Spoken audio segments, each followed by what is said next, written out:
Ini saya akan jalankan punya ni. Saya akan on. Okay. First saya akan tekan start. First star akan activate.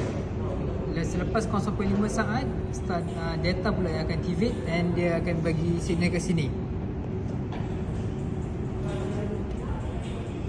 Okay. Okay, untuk yang trip saya akan cuba.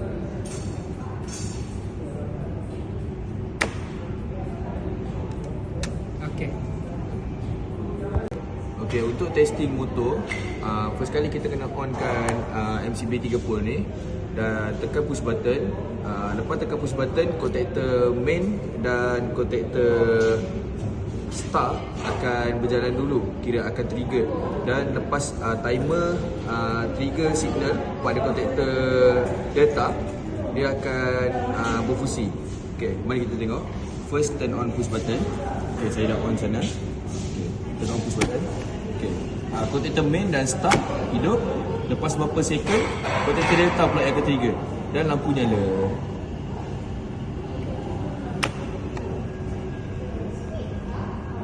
Okay, ini saya nak kira daripada incoming power supply voltage.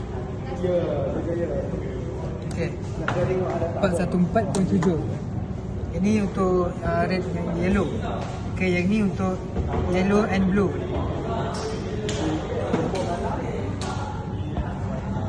Okay, blue and red.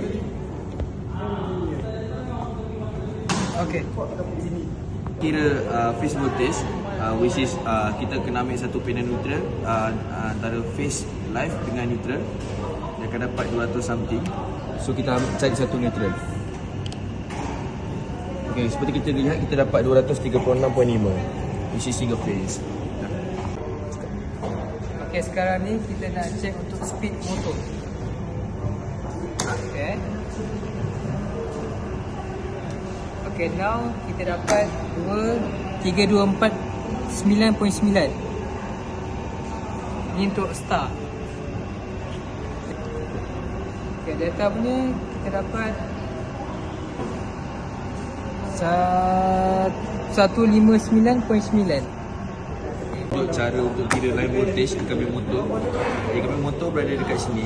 So kita set pada voltage, make sure AC Data. Okay, dan kita dapat 415.1. Jika kita check pada kedua, antara phase 2 dan phase 3, so 419.6. Kita inrush dekat emitter ni dan kita tekan pada sini. Inrush. Okay. Inrush ni gunanya adalah untuk kira spike motor tu masa awal.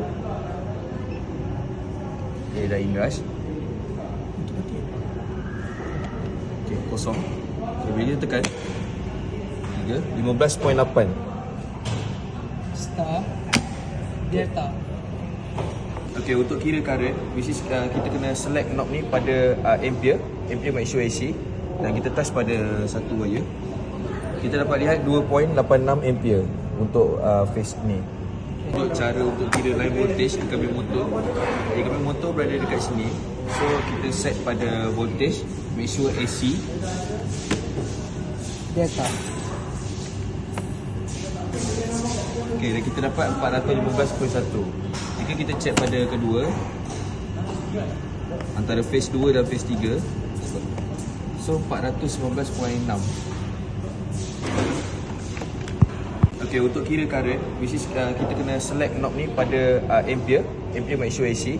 Dan kita touch pada satu wire. Kita dapat lihat 2.86 ampere untuk phase ni. Okay, pindah ini dia. Ya.